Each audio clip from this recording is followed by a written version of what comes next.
श्री शिवाय नमस्तोभ्यम। दोस्तों, आप सभी लोग जानते हैं कि 22 मार्च 2024 को है होली का प्रदोष व्रत। दोस्तों, इसे रंग भरा प्रदोष व्रत भी कहते हैं। ये वाला प्रदोष व्रत दोस्तों बहुत ही ज्यादा खास है, क्योंकि प्रदोष व्रत तो हर महीने आता है, पर होली का प्रदोष व्रत या रंग भरा प्रदोष व्रत साल में सिर्फ एक बार आता है। और इस दिन की महत्वता भी बहुत ही ज्यादा बड़ी होती है, और इस दिन हम भगवान शिव जी को बहुत ही आसानी से प्रसन्न भी कर सकते हैं, क्योंकि इस दिन का महत्व भी बहुत ही बड़ा होता है। तो दोस्तों, इसीलिए आज इस वीडियो में हम आप लोगों को इस रंग भरे प्रदोष व्रत का या इस होली के प्रदोष व्रत के दिन किया जाने वाला 7 लोटे जल वाला उपाय बताएंगे, जो कि उपाय आप लोगों को याद भी है, पर कई सारे लोग इसे भूल गए हैं कि भाई इस उपाय को करने से भी हमारी बड़ी से बड़ी मनोकामना भी पूर्ण हो जाती है। और जब इस उपाय को हम किसी विशेष दिन पर करते हैं तो निश्चित ही इस उपाय का फल हमें बहुत ही जल्दी और बहुत बड़ा होकर मिलता है। इसीलिए दोस्तों, आज हम आपको बताएंगे 22 मार्च 2024 की होली प्रदोष व्रत के दिन आप लोगों को 7 लोटे जल वाला उपाय कैसे करना है, किसको करना है, किस समय करना है, ये सारी जानकारी हम आपको बताते हैं।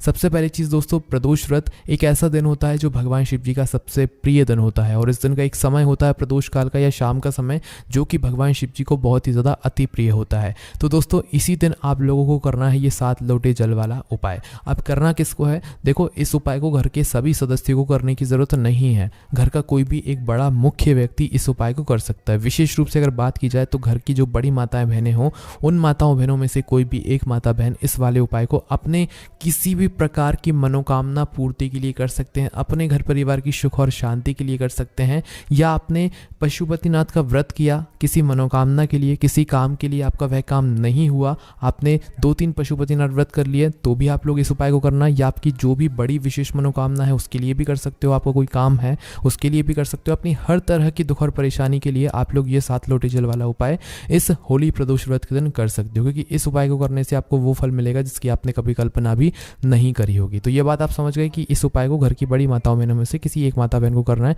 अगर किसी कारणवश घर में माता बहनें उपस्थित ना हो तो उस जगह पर फिर घर का कोई बड़ा व्यक्ति भी इस वाले उपाय को कर सकता है ना।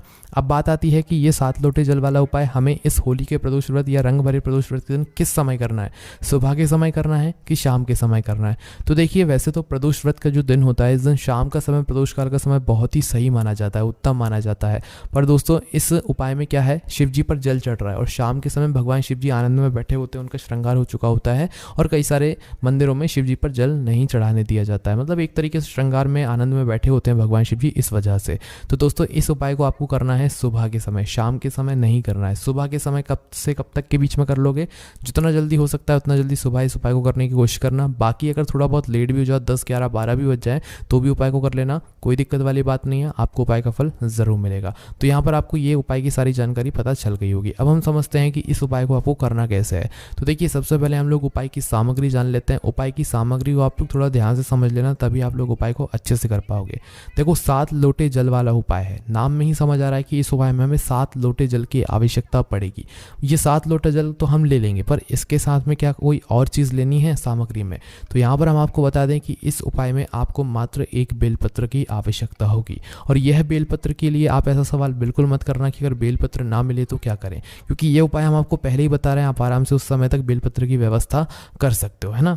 तो कोशिश करना कि आप खुद ही जो है अपनी बेलपत्र लेकर आओ, खरीद कर लाओ या वृक्ष से तोड़ कर लाओ, और अगर ना मिले तो फिर हम आपको वीडियो के एंड में बता देंगे कि आपको क्या करना चाहिए अगर बेलपत्र आपको ना मिल पाए, पूरी कोशिश करने के बाद भी, है ना। तो एक बेलपत्री और 7 लोटे जल। अब भाई यहाँ पर आप लोग ये प्रश्न जरूर करोगे कि भाई हम 7 लोटे जल कैसे लेकर जाएंगे, हमारे पास 7 लोटे ही नहीं है, तो हम 7 लोटे जल कैसे लेकर जाएंगे? तो देखिए, यहाँ पर आपको घबराने की कोई बात नहीं है। यहाँ पर आपको 7 लोटा लेके नहीं जाना है, 7 लोटा सिर्फ जल लेकर जाना है। इतना जल लेकर जाना है किसी एक पात्र में जिसके अंदर 7 लोटा जल बन जाए, है ना। मतलब कि एक बाल्टी में आपको एक साथ जल भर के लेकर जाना है, अपने साथ मात्र एक ही लोटा भरना है। उसी एक लोटे से आपको अपनी बाल्टी में से मतलब एक एक करके 7 लोटा जल जो है यहाँ पर उपाय में प्रयोग करना है। समझ गए आप लोग? तो अपने घर से एक अच्छी वाली बाल्टी भरकर लेकर जाना और एक खाली लोटा अपने साथ में लेकर जाना, चाहे उसे भी भरकर लेकर जा सकते हो, पर एक लोटा अपने साथ रखना और एक बाल्टी पानी, जो कि शिवलिंग पर चढ़ाने वाले शुद्ध वाला, है ना। तो ये हो गया, मतलब आपका पानी एक बाल्टी और एक लोटा जल, इसके साथ में एक बेलपत्री, ये तैयार करके आप लोगों को इस रंग भरे प्रदोष व्रत के दिन, या तो यहाँ पर ये होली के प्रदोष व्रत के दिन सुबह सुबह प्रातःकाल भगवान शिव जी के मंदिर शुद्ध होकर स्नान करके शुद्धता का विशेष रूप से ध्यान रखकर पहुंच जाना है, ठीक है। अपने घर के पास में जो भी शिव मंदिर हो वहां पर पहुंच जाना है। जैसे ही शिव जी के मंदिर में पहुंचते हो, अंदर प्रवेश करना, प्रवेश करने के बाद भगवान के दर्शन करना, उनसे प्रार्थना करना, सीधे जाकर उपाय नहीं करना है, पहले थोड़ा सा प्रार्थना वगैरह आप लोगों को करना है। जैसे ही शिव जी के मंदिर में पहुंच जाते हो तो वही शिव जी के शिवलिंग के पास में आकर बैठ जाना, जैसे ही आप उनके दर्शन कर लो। सामने ही बैठ सकते हो, आसपास बैठ सकते हो, कोई दिक्कत वाली बात नहीं है। जैसे ही आप लोग शिवलिंग के पास में बैठ जाते हो, अब भाई आप उपाय की सामग्री क्या क्या लेकर आए हो, एक बेलपत्री और 7 लोटा जल। तो सबसे पहले जो हमें काम पड़ेगा वो बेलपत्री से पड़ेगा। अभी हमें 1 लोटा जल वगैरह कुछ भी नहीं चढ़ाना है, जाते से बिल्कुल भी जल नहीं चढ़ाना है, क्योंकि ये उपाय वाला जल है ना। तो करना क्या है, सबसे पहले अपनी एक बेलपत्र उठाओ, उस एक बेलपत्र के उपाय में भी एक ही बेलपत्र लगेगी, ज़्यादा नहीं लगेगी, है ना। तो करना क्या है, अपनी एक जो बेलपत्र आपने ली हुई है, इस बेलपत्र को सबसे पहले आप माता अशोक सुंदरी जी वाले स्थान पर समर्पित करेंगे। आप माता अशोक सुंदरी जी का स्थान कहाँ पर होता है, ये जलाधारी के बिल्कुल बीचों बीच में होता है। शिव जी होती है, शिवलिंग होती है, शिवलिंग की जलाधारी होती है, जलाधारी के बिल्कुल बीचों बीच का जो स्थान होता है वो किसका स्थान होता है, वो होता है माता अशोक सुंदरी जी का स्थान, है ना। माता अशोक सुंदरी जी के स्थान पर आपको सबसे पहले से एक बेलपत्र को समर्पित करना है। बस ध्यान इस बात का रखना है कि इस बेलपत्र की डंडी का मुख जलाधारी की तरफ हो, जहाँ से जल बहता है नीचे करता है, और बीच वाली बड़ी पत्ती का मुख शिवलिंग की तरफ हो। इस तरीके से इस बेलपत्र को आपको जो है माता अशोक सुंदरी जी वाले स्थान पर या जलाधारी के बिल्कुल बीचों बीच में समर्पित कर देना है। समर्पित करने के बाद कुछ 5 से 10 सेकंड तक उस बेलपत्र को वहीं पर माता अशोक सुंदरी जी वाले स्थान पर समर्पित रहने दो। उसके बाद जैसे ही 5 से 10 मिनट हो जाते हैं, और 5 से 10 मिनट के अंदर आप भगवान शिव जी के नाम का जाप करते रहिएगा। जैसे ही 5 से 10 सेकंड, मिनट नहीं होंगे यहाँ पर, 5 से 10 सेकंड हो जाते हैं, तो फिर उसके बाद आपको इस बेलपत्र को माता अशोक सुंदरी जी वाले स्थान से उठाना है, और उठाने के बाद इसी एक बेलपत्र को आपको शिवलिंग पर चढ़ाना है। यहाँ पर आपको 2 बेलपत्र नहीं लानी है, एक ही लानी है, और एक बेलपत्र को पहले माता अशोक सुंदरी जी वाले स्थान पर चढ़ाना है, फिर उसी बेलपत्र को 5 से 10 सेकंड बाद उठाना है और इसे शिवलिंग पर चढ़ाना है। बस शिवलिंग पर चढ़ाते समय इस बात का ध्यान रखना कि आप जिस तरफ से भी इस बेलपत्र को शिवलिंग पर चढ़ा रहे हो, उस तरफ आपकी इस बेलपत्र की डंडी का मुख नहीं होना चाहिए, आपकी विपरीत दिशा में इस बेलपत्र की डंडी का मुख होना चाहिए। मतलब कि विपरीत दिशा में डंडी का मुख होगा तो बीच वाली बड़ी पत्ती का मुख इस बेलपत्र की आपकी तरफ हो जाएगा, है ना। तो आपके सामने की जो दिशा हो, उस सामने की दिशा में आपको इस बेलपत्र की डंडी का मुख करके फिर इसे शिव जी की शिवलिंग पर समर्पित कर देना है।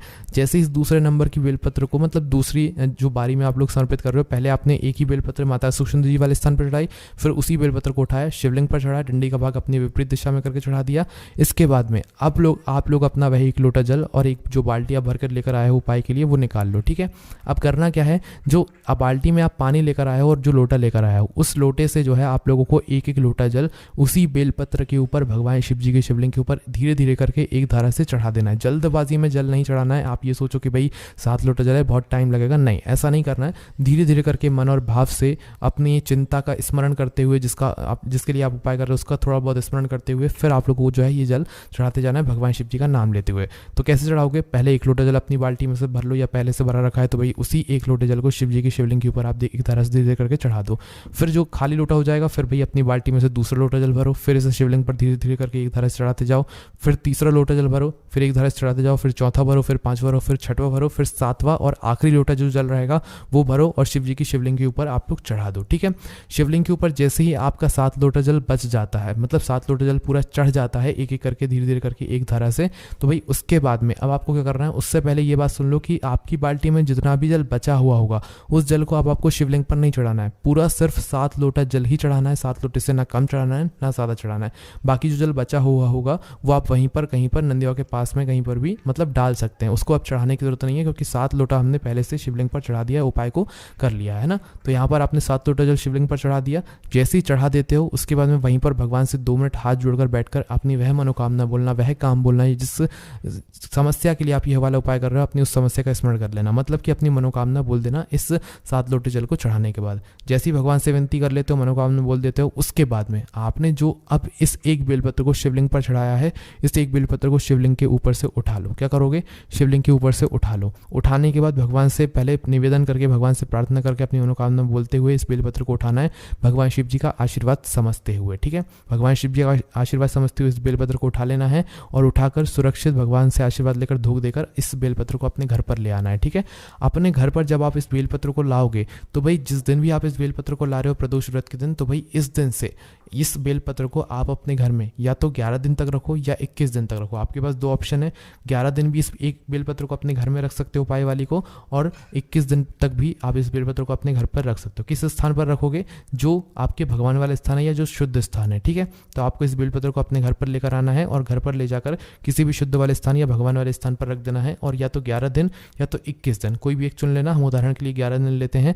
11 दिन जैसे ही हो जाते हैं या जैसे 21 दिन हो जाते हैं, तो भाई 11वें या 21 दिन आप लोगों को क्या करना है कि अपनी वह बेलपत्र उठाना है। उठाकर आपके घर के पास में अगर कोई नदी है, पवित्र नदी है, तो वहाँ पर जाना है। कोई तालाब सरोवर है तो वही वहाँ पर जाना है, ठीक है। और बावड़ी वगैरह है, कुआं वगैरह है, तो वहाँ पर जाना है। और वो भी नहीं है तो भाई आपके घर के आसपास जो पेड़ वृक्ष है, पीपल का, आंवले का, ये इन सब वगैरह का, तो भाई आपको वहाँ पर जाना है, ठीक है। किसी भी एक जगह पर जाना है इस बेलपत्र को लेकर, और इस बेलपत्र का वहाँ पर जाकर आपको विसर्जन कर देना है, ठीक है।